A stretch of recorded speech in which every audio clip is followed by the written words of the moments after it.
Welcome to the Multifamily Zone, where business meets family. We explore what the entrepreneur life looks like from the family perspective. Now here are your hosts, Julia and Gino Barbaro.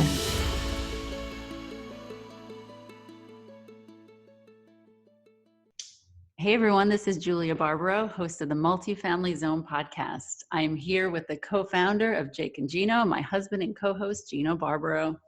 Hey, Gino. Julia? Yes. How are you doing today? Good. We've got a great show We today. do. I want to read off these two bios because they've been doing a lot in the space.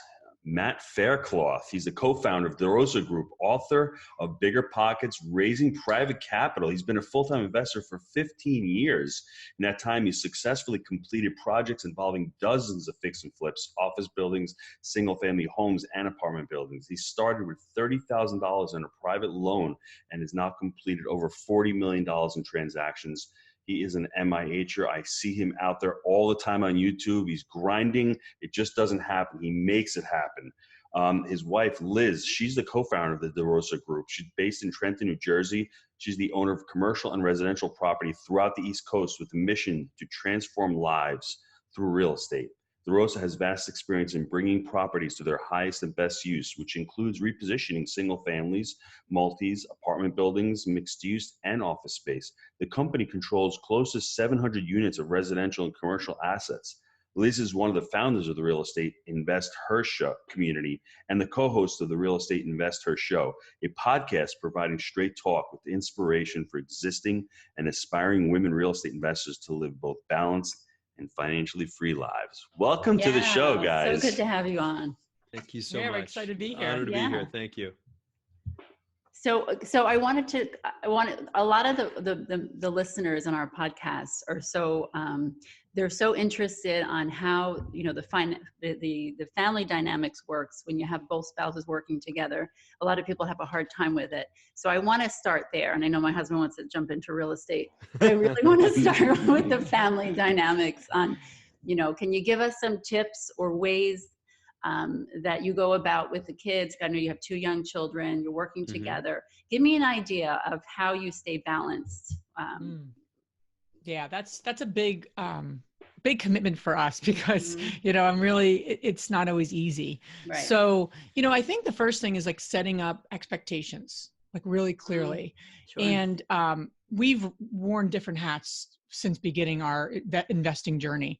And I was working full time. Matt was like, let me take on the business full time so one of us can make money. And then we decided to start a family. And I said, I was traveling, and I said, Matt, are you ready to stay home with the kids? And he's like, no, I don't think that's the right role for me. So, and he was building we were building the business at the time. So we changed expectations and roles. I said, okay, I'm excited to, be mom first, but I also have this driving need to serve the community and just kind of make things happen and just, work too much. So, but really being mom and being the leader of the household, so to speak, was something we talked a lot about. So I really work part-time. I work like 3 days a week. And then, we have two young children. So I'm really committed to being mom first, but then also really building this other, our real estate work and this real, the investor stuff. So, I think you have to have those clear expectations, because if I wanted to be as committed as Matt, something has to give, or you have a nanny, or you have support. I mean, that's great, but you have to set that up for success. And we were really committed that if we're going to have children and have a family, one of us needs to be the leader of the family. Sure. And then there's a second, and then there needs to be a leader of the business, and then there's a second. And that's really how it's a really great way to put it. Yeah. That's how I think we've set ourselves up, but it's not, and we have support for each other. I mean, I've been growing our stuff with my investor stuff, and you've had to step in, like coming home earlier or supporting me and getting more babysitters and all that kind of stuff. I think that for me, my perspective on it, and that's brilliant what you just said about the first and the second, like the lead and the support. But for me, it's always been like just being a yes. Just whatever Liz asked me to do, that the answer is yes. This is being recorded, right? Yes. I was just gonna say, wow. Did I say that? That's incredible. Well, let me give the asterisk. Here's the asterisk, right? If it's clear that if it's towards the advancement of her goals and what she's passionate about and in support of her and everything like that, then yes. Mm-hmm. Then I'm in. Like tonight, she's having a networking event here at our home, and I'm gonna run around, with thing one and thing two for a couple of hours, and just entertain them and all that, so that she can have her time for her business and all that. So I'm glad to do that. And I don't know if I'll speak to the men that are listening, if every husband is 100% yes to support their wife and her goals when she asks for support around it. And it's like, well, and you do the same thing. You ask me for support conferences and this and that. Right. Yeah. And I put a lot of other things that are important to me as a far second to supporting my wife, supporting my family. So if it's like, no, honey, I can't watch with the kids tonight because the Giants are playing. No, that's not, that goes a long way down the list. And like supporting the family, supporting the kids is 100% number one priority. Yeah. Amazing. Yeah. Well, I would tell her, if you want to watch the Giants, forget about the Giants, because the Cowboys are the real team. So right. There we go. Kind of the game on in the background, just compromise. Can I work that out? Now, do you find sometimes, especially when the kids grow, because it's different when you have babies and toddlers and beyond, do you find that it changes every so often? It's like a kind of cycle of, okay, now it's a little bit different than it was before. How do you adapt that and kind of embrace that change? Yeah, I mean, we've gone from like toddlers. So we have a 2-year-old and a 5-year-old who one just started kindergarten. So I'm like, oh wow, yeah, so different. And it's full time kindergarten. Yeah, okay. So I'm like, wow, I got a lot of time. Yeah, it's great. And then my daughter's in a part-time program. But yeah, I think it was a little harder in some ways because of they need you so much, right? When they're young. Yes. As you're getting older, they do need you, but it's more emotional. Exactly. My son's coming home like so-and-so doesn't like me. And I'm like, so it's like, all those conversations. Got a call from the teacher. Okay, let's sit down and have a conversation with him. And it's different than like having to wipe his, clean his poopy diaper. Sure, that's one thing. Yeah. But then just, it's actually a deeper conversation now. So, I mean, this is just parenthood in general. It's been like a roller coaster in general, just keeping up with them because they don't stay that age. You kind of master the age that they're at. Like, okay, I know I can pretty much hold down a 1-year-old. Right. And all that. And then I'm pretty good at this. And then they're not a 1-year-old anymore. Exactly. Now she's 2. Now we're potty training, this, whatever. Blend all that in with also running a business and also trying to support each other for time and for, running a business doesn't end at 5 o'clock, and so there's business calls that I have to be on and webinars and this and that. And Liz has to do that too. When normally the normal family person that has a W-2, like they can leave all that at the office. Like I might be doing work things, Gino, as like 8, 9, 10 o'clock at night, sometimes these things happen. So, Liz might have to jump in and support with the kids. The big thing we do too, is we always do weekly planning. I think that's also like you're managing, you're buffering and month planning and putting in like, when are we getting together? When are we having a date night? Time with the kids. What do you need support with? I mean, like it's a daily. When are you going to the gym? When am I going to the gym? Yeah, I mean, it takes a lot of effort. It takes a lot of effort to remember to go out on a date, just the two of you. Because time goes by. You're busy with work. You're busy with the kids, and all of a sudden it's been 2-3 weeks, and you're like, oh, we haven't been out. And but also not talk about business the whole time we're on the date. Yeah. Right? So how do you? Tell me about that. Well, we just had our anniversary. 14 years. Happy anniversary. Thank you. 14. Yeah, this week. And so we went on our anniversary dinner, and in the beginning, it was like a little bit of check-in, like, hey, where's this, where's that, and it's fine. And it did the whole dinner. We didn't let the whole dinner turn into that. So we started like just reflecting and talking about us. Liz and I do this really cool exercise called Continue, Start, and Stop. That she taught me. I take no ownership of that. It's 100% Liz's. You probably got that from somewhere else. Yeah, probably. Right. Okay. Yeah, it's all recycled. It's all recycled. I'm sure you're smart enough to think of it, but sure. So this is a great date exercise for any couple that's listening. So what you want to do is you just, sit down and you say, okay, let's talk about what we want, what's going great in our relationship that we want to continue. Right. Like just, this is compliment. That's the easy one, right? So that's going great. We're both going to the gym, we're supporting each other in our activities, stuff like that.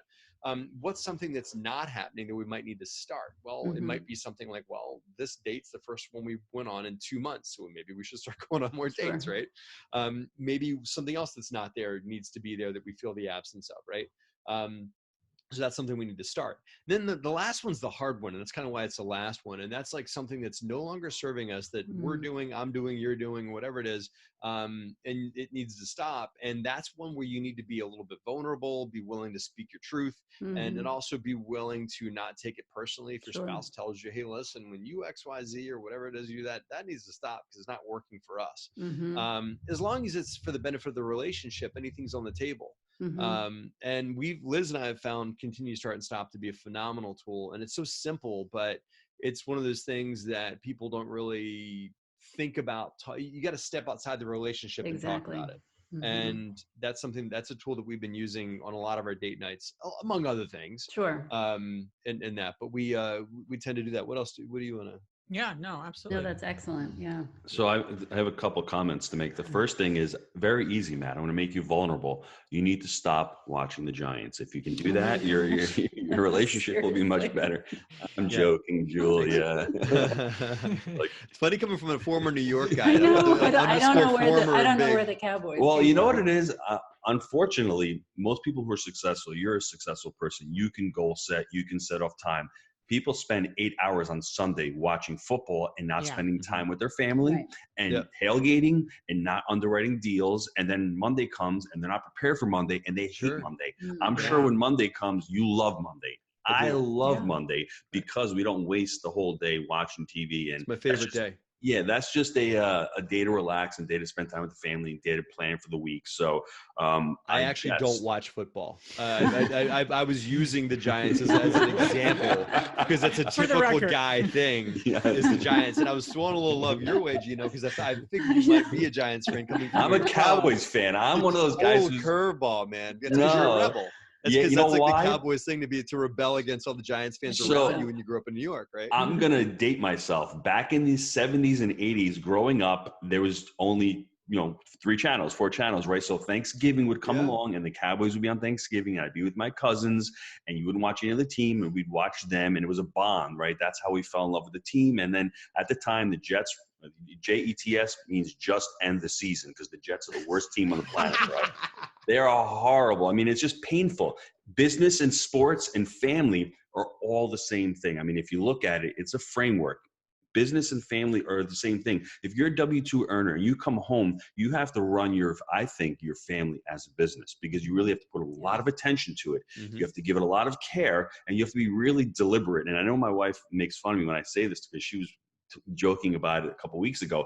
Put it in the schedule, right? If you don't put something in the schedule, like we've started working out in the last week or two, when you put something in the schedule, it magically gets done because you hold yourself accountable. And I think as you're raising your family, you want to be intentional. You don't want things in life to happen to you. You want to take control of that. So I think creating a family and having a family is very similar to business. And I think people don't understand that. And they're just, on the whim. Even if you drop your child off somewhere, it's intentional. You have to pick them up and you have to create that day and that life. I mean, do you see the parallels in that? Well, just to comment, and I know, I'm sure Liz, you got to add to this too, but our friend Jim Shields' book, it was called The Family Boardroom. I don't want to butcher it. But I've heard a lot about it through GoBundance. I actually have not read it yet, but I own it. But I have not. I've not read it yet. But that context of, and GoBundance has the Fambundance thing and stuff like that about just having like goal-oriented meetings with your kids, and it's okay to do that. I mean, you don't have to make it corporate. You can still bring love into the conversation too. That can be there. And just like love can be in business also, and whatnot. So you can allow that in but just have more of like a goal-oriented conversation with your kids. And I think they respond to that. Absolutely. It's kind of like what you were talking about before when you go on a date, that conversation you have, it's the same thing with the kids, instead of, going out for ice cream and just, talking about nothing, ask them an actual question and hear their answer. Let me expand upon that, Matt, a little bit on the book that you mentioned, Jim Shields. He has something called the boardroom meeting. Every 90 days, he meets with one child. So I have 6. So every 90 days, I would meet with one child quarterly, right? And I do something the whole day with what they want to do. They want to go jet skiing. They want to, ride bikes. They want to ride the golf cart. They want to go to the beach. They want to go to alligator farm, whatever it is that they want to do. You let them choose the activity and then you spend the entire day with them and you listen to them. And I think it's so simplistic It is. And I bet you 90% of the people, we don't do that. And it's being intentional Sure. and listening to your child's needs as if you were listening to your employees' needs, and coaching them and listening to your children and letting them have the space to grow. So it's an easy book. You could probably read the book in 3 days, but it's so powerful. There's a lot of the concepts in there where it helps raising the family and connecting with your children, because as entrepreneurs, we get really busy. We get wrapped up in what we're doing. And then all of a sudden, the most important people in our lives. And I have another tip for everyone else out there. We do a lot of events with the Jake and Gino family and the community. We were at Nashville at a bus tour. My son is 17 years old. I took him with us. So he was hanging out with our entire community. He was learning, and he was just immersed himself in there. So once your children get a little bit older, 5-year-old might be a little too young, but as they get to be middle-aged, 10, 11 years old, bring them on the podcast. I just did a live call with my daughter this morning. She's petrified of doing these presentations. So I threw her on Facebook Live, and she looks at me. And I'm like, let's do it. And I just threw her in there, and it's amazing. It gives them the confidence. They feel like part of the team, and they get immersed. And I'm not shoving it down their throats, because it's very easy for us as entrepreneurs to cast our dreams and our aspirations onto our children. Right. And I don't ever want to do that. That's why I'm holding off with my son. Now that he's 17, he's invested in one of our deals. He's talking about owner draws now. He's talking about refi and rolling now. I'm like, dude, that is the best thing ever, right? So just be careful not to like put your stuff on your children, but let's just let them enjoy what you're doing and just teach them. Yeah, that's also when you're talking about the going out with that kids on that date, is to let them do what they want, because we do it, right? As parents, we're always knowing what's best for them. This is what you need. This is what the conversation should be. This is the conversation I think you, and so we forget that they do have opinions, they have feelings, and so when they get older with the business, the same thing. Of course we want them to be in real estate. I'm sure you would agree. But how do you include your children, even though they're young? How do you even just expose them to what you're doing in a positive way, that they would be interested, or even give them a little job or something to be included? Do you think that you do anything like that? Well, we tell them regularly. Well, my son, my daughter's too. So, she's not quite there yet, but my son's 5, and he knows what we do. Yep. It's funny. I shot a documentary for Bigger Pockets. It hasn't been released yet, about an apartment building that we bought. And they interviewed my son. He's 5, and they put the cameras on him, and they were like, "What does Daddy do for his job?" And he was like, "Fix up properties and do paperwork." Isn't that great? It is great. Yeah, right. Your wife would probably say the same thing. That's why pretty much. Fix up properties and paperwork. Not so much paperwork these days, but more type on a keyboard and fix up properties. Yeah. But we do a lot to convey to them about entrepreneurship, and we also about the whole thing about having to go to college right when you graduate. We've tried to instill other concepts. Like, well, maybe you could do something else. Maybe you could travel, whatever you want to do. And I'd love for him to get into real estate if he wants, but I also want him to follow his passion. And that's more about what we instill in them is, what do you love? And what are you passionate about? And I just help him go with that. I don't want to be one of these parents that tries to push the business on them, even though I know how beneficial it can be financially and how great it is and how fun it is. If he wants to be a bass player, in a rock band, if that's his passion, his core, his mother might have a problem with that. No, I think that's awesome, but That's our older son. He's a musician, and I'm like, listen, have a backup plan. I get it. Right.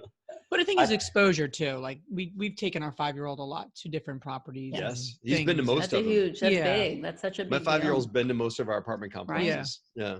I think that just on its own, just bringing them and showing them what you do, and just exposing them to the real estate and everyone involved. It's so visual. Huge deal. Definitely. Why did you two get involved in real estate?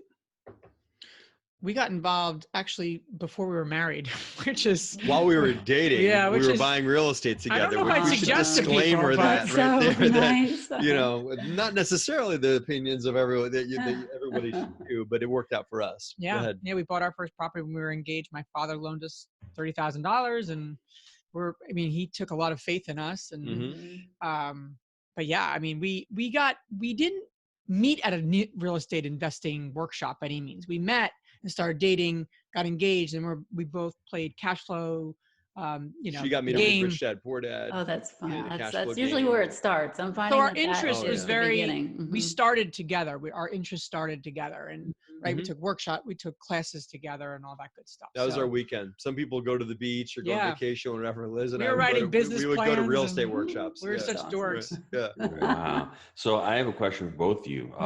Two parts. What do you love about working together, and what do you hate about working together? That's a great question. Why don't you go first? I don't know which one I should answer Well, first. Matt's, Should I Matt's the yes guy. So, I mean, you must love that about No, him. I'll with get him. real with you. Go ahead, man. What do I love about it? I think what always drew us to working together, building something together. I don't know why I'm getting emotional, but is really you're building something together, and you Mhm. share such similar values. We don't Mhm. agree on everything Sure. by any means, how we do things, what we get involved in. Like, there's a lot of differences, but Mhm. we are so aligned with why we're doing this. Yes. Like, super aligned. Mhm. So I love that we can build something together. We got clear on the why in the beginning. When we were first, I'm in like second or third date, we were down with that we both wanted the same things out of life and everything like that, which I think we've been able to build on top of that. But yeah, I love like having wins with you Yeah. and Mhm. knowing what's going on. Now, don't dodge Gino's question. Now, What don't you hate like? is Tell just- us all about that. Hate Right. is just Yeah. that we've had to evolve as a What is difficult? I don't want to use. I'm sorry, I didn't mean to use the word hate. No. But Well, I mean, challenging. I yeah. think you can even use. Really, I think the thing we've had to work through over the years, and we had moments when we first worked together full time. That was we've had different roles together. 09, Matt turned to me and said, if we don't change something, we're going to get a divorce. Mhm. And I was like, oh, this is not good. Mhm. We didn't have kids at the time, Mhm. but it wasn't good. We were just, and then we've evolved over the years, and we still mix it up. We like to say, you kind of, have a disconnect, but we've learned. And what I think this would answer what's difficult, what we hate about it at times, is just, it does get very like enthralled. Like, it's not separate. Yeah. And it's not, it's tough to say, we don't talk about work at home. It's really hard to have those rules because it's all connected. Mhm. And then, our kids now need stuff, right? Immediately. They can't wait by even 10 seconds. So, so that's what's tough, is just it's kind of like entangled, if you will. Mhm. It It's can all get mixed really up. hard. It's one big pot of soup, and we've tried to Absolutely. do rules like, okay, we can't talk about the business in certain rooms in the house, But that's Yeah. why for We me, tried that. that's It why didn't for work me out. it is really Yeah. important. I was in corporate for many years, and then when I left my work to have Zachary and my first, and then to work in our business, Matt was in it for the whole time. Mhm. He's still the lead, and then no offense to you, and that's great, Mhm. but I'm like, I need to do my own thing too. So Yeah. that's what inspired me to have my own little pocket of my podcast. It has nothing to do with him. He's supportive, but it's nothing. So Mhm. that was important for me. That has helped the difficult entanglements sometimes. Like, well, I have this other thing that I can also focus on, not full time, but it's my thing. That's worked out a lot. That's as been well, helpful. and not like being right on top of each other. 'Cause Right. When we first worked together in 2009, which we did that, we realized it wasn't working for us or our marriage or anything, and so she went back to corporate after that. And then when she started working with me again after we had our son, we both kind of had our lanes, and there was a lot of overlap and a lot of things we collaborated on.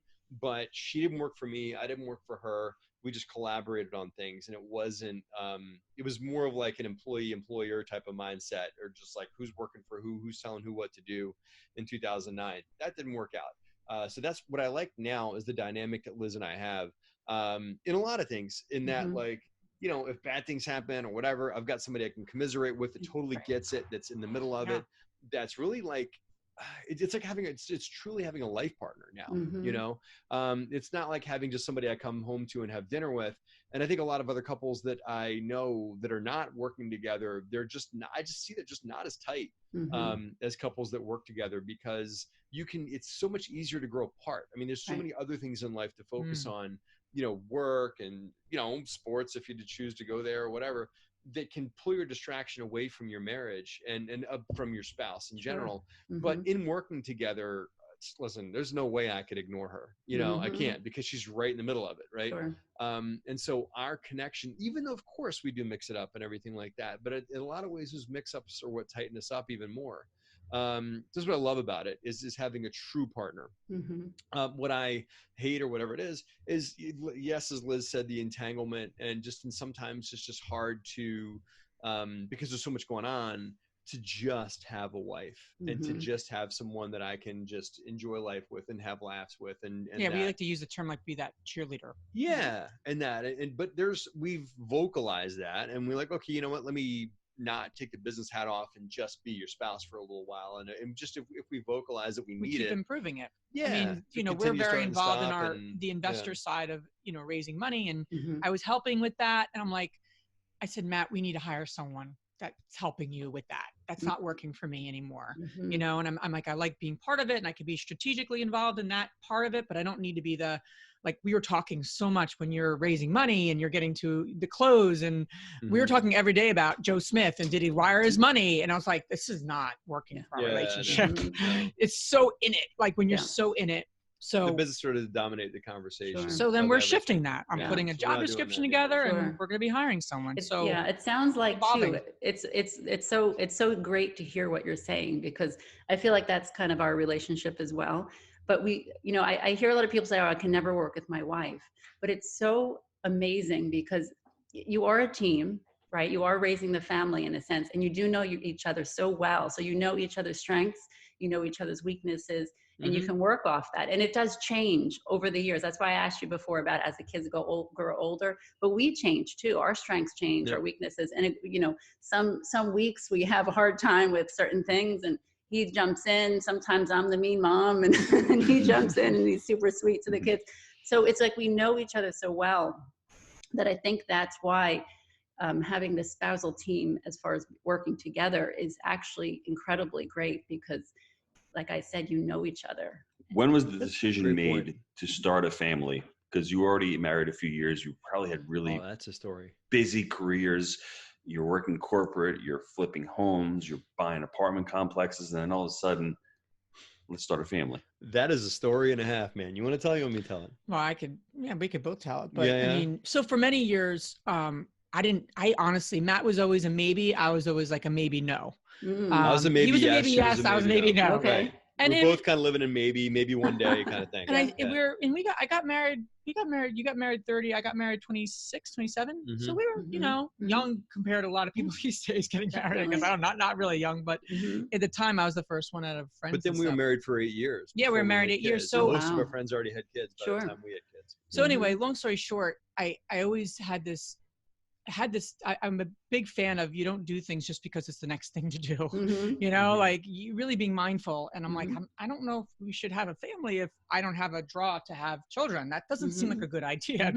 I'm sure it's going to be a lot of work regardless, so in a good way, good work, but so anyway, one weekend a friend stayed with us during Hurricane Sandy. They got evacuated. They lived at the they got evacuated and they got evacuated during Hurricane Sandy. She had twins, two twin 1-year-olds and a 2-year-old. Okay. So oh my gosh. This is where stories differ. We'll have to check these kids' birth certificates. In my story, these kids are 6-week-old.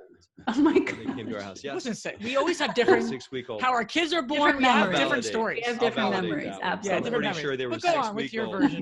Sure. Go ahead. We have lots of great different. We do too. I love this. This is a great podcast. Right. So in my version, they were 6 weeks old when they moved to our house. I'm pretty sure that's what they were. And then they had their 2-year-old daughter that moved to our house also for a week, and they stayed with us in our little townhome. Yeah, that was really all we needed for just this young couple that wanted to live in this little downtown urban area with like coffee shops and pool bars and all that right in walking distance kind of thing, right?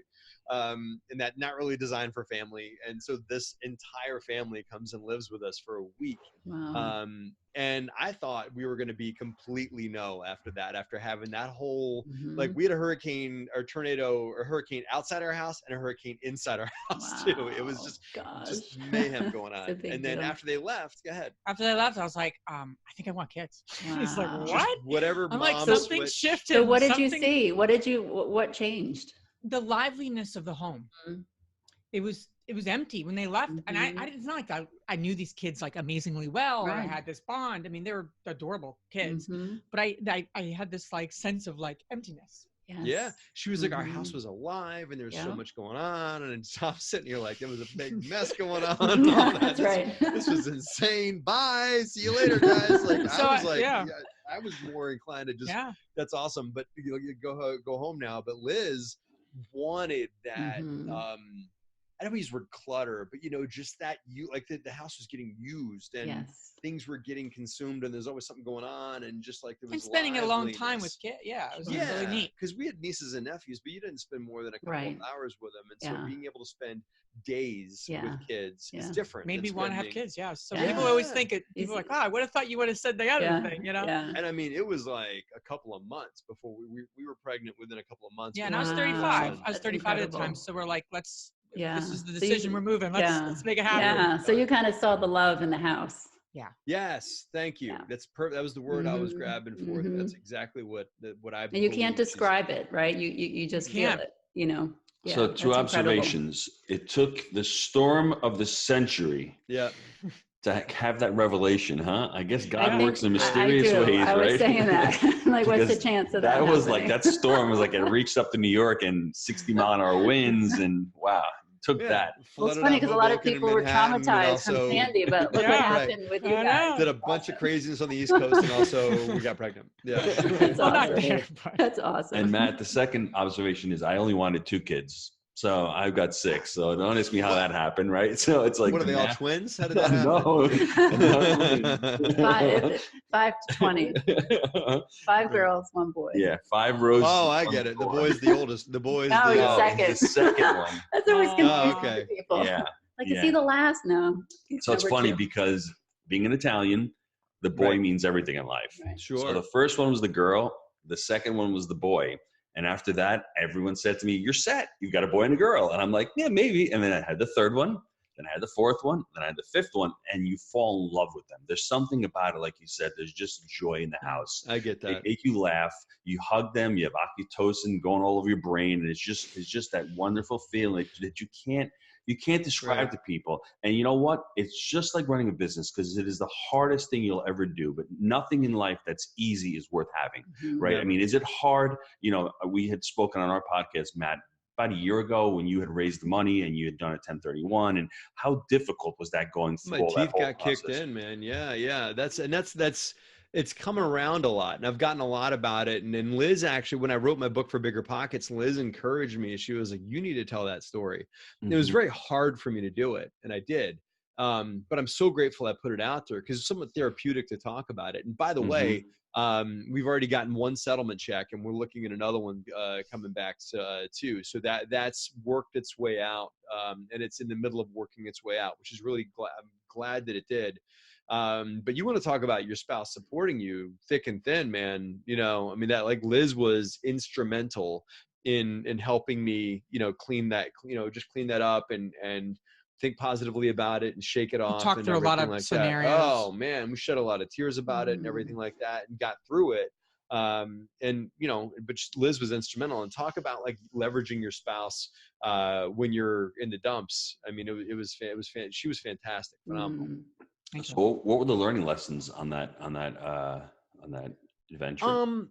Looking myself in the mirror, the mistake that I made was that I chose that professional company I did my own vetting instead of just, all I had to do was just pick up my phone and call my CPA and say, hey, who do you use for 1031 exchanges? Because when I told him the story, he was like, why didn't you just call me? Because I'd give you the largest 1031 company in the country. Well, doing things alone. I think that's a big thing. That's a theme in our business. Like, just stop doing things alone. Like, that's probably the last. Start building. Like, that was the last time that I did something alone. Yeah, like, that was probably the biggest lesson I got from that. Is doing something alone. Even though I think it's easy. I'll just Google it and I'll interview a couple of companies and make my own choice. How hard is that? No. I mean, I even last time I bought a car, I asked a bunch of friends and stuff like that. Like, I rarely do anything alone anymore ever because I'm left to my own blind spots. And that if I do things alone. And so I run things by my spouse, I run things by friends or whatever. So that was the biggest takeaway that I got from that. The I'm a mentality. Yeah. I'm gonna do this, I'm gonna do that. And I was going to get burned out sooner or later, right? So, and it's the same thing with family. If you do it all yourself and you don't include your spouse, you're going to get burned out, right? And the biggest thing that I can also I convey this to my son now that I got from that, and Liz and I as well, is just not quitting, because it would have been very easy to just fold up shop after that happened and to say, you know what, forget this. I'm going to go and just, go do something else. Well, you also had investors' money. This business just kicks back too hard. Or just to stop trying to just roll up or whatever. Yeah. And we didn't do that.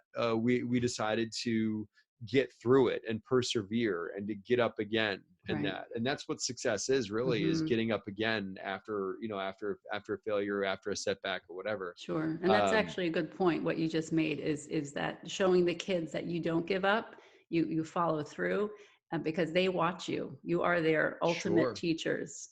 And I'm not kidding, because when they get a little older and they say things the way your husband says it, it's just like, hold on a second, you are there. Yeah. So if you're going to be following through and you're not going to be giving up, they're going to be learning that. And you don't even have to tell them sometimes. They just by watching. We drill that into our son, that we don't say I can't. Exactly. You either ask for help or you figure it out. Exactly. That's it. Those are your choices. You do not fold up. You do not, I can't, you don't quit. You don't walk away from it. Yeah. This is the last long answer question before I hit you with a couple short answer ones. How do you keep working on the relationship, not just in it? I think the key for us too has been going away and having fun together. So we really have to put that in that's what we started doing, right? We didn't like meet at a real estate, networking event. Like the real estate didn't bring us together actually at all. Just enjoying each other and enjoying each other's company. We just really get along really well. We rarely ever have a disconnect when we're just enjoying life together in and of itself. Like taking a trip. If we fight, it's about the business. Yeah. Or something about that kind of stuff. But like we're really committed to,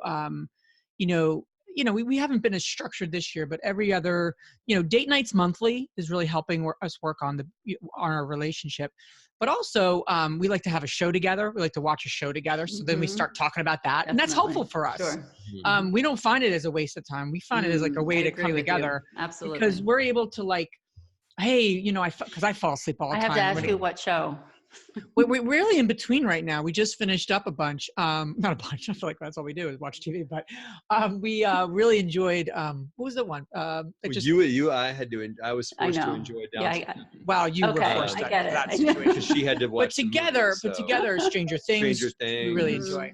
Yeah, that was good. We need a new one. No, I think that's so important as well. And we actually do that too. So I'm glad that you said that. We actually do it with our kids. We always have a binge watching of something together. Right. It's awesome.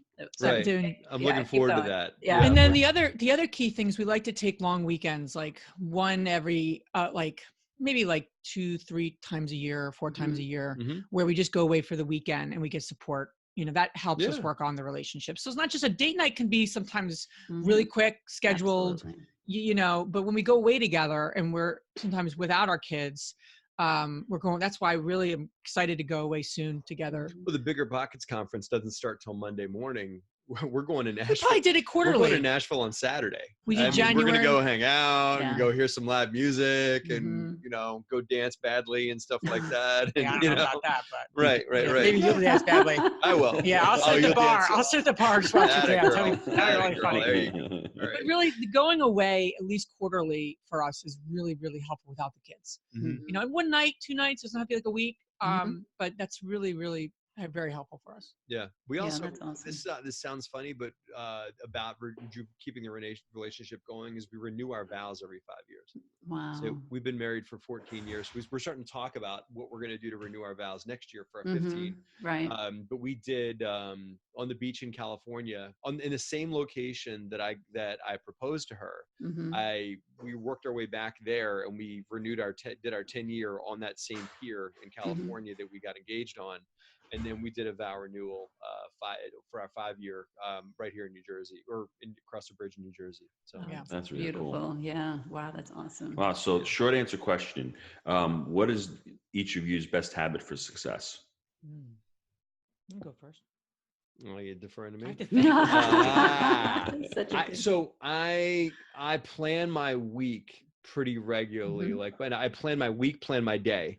Because I find that just for me, from my like little slightly ADHD brain that I got going on up here, if I don't plan things, I just go to reaction mode and just start reacting to whatever the easiest thing to do in front of me is. So for me, success shows up when I am intentional on my day.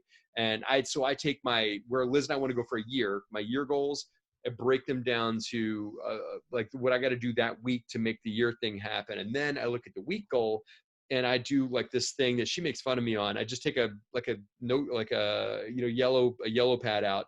And at the top I write who I need to call, right? It's called my go, call, do, right? So who I need to call, like, okay, I got to call Gino to talk about that thing. And then things I have to do, right? And then places I have to go, which are my scheduled appointments. Like, okay, I have a 10 o'clock with this guy, I have 11 o'clock with that person. And so I just write my go, call, do sheet every day. And each of those are just little micro steps that I can take towards my long-term goals. That's excellent. I would add just to that, for me, when I don't like pray and meditate, my day doesn't go as well. Exactly. You know, it's like the kids Yes. Matt's annoying me about something, or can everyone do that. like annoys me that day. I don't know good why. at that, yeah. And then I'm happy when I do. Agreed. So for me, like beyond that, which is a great point, I think that's like critical to the number one. Yeah, probably. Starting the day right. Definitely. Absolutely. Miracle morning kind of thing. Yeah. Yeah, absolutely. That's so important. Definitely. Any book recommendations? What do you're a way better reader about stuff. I'm reading a couple. Really enjoying this new book by Pat Flynn called Superfans. It's really about, like, people always talk about, like, how many subscribers do you have? How many people are following you? He's like, none of that matters. You need to create your super fans. Like, what does that look like? And how do you engage them? What is that? How do you really create people that will go to bat for you?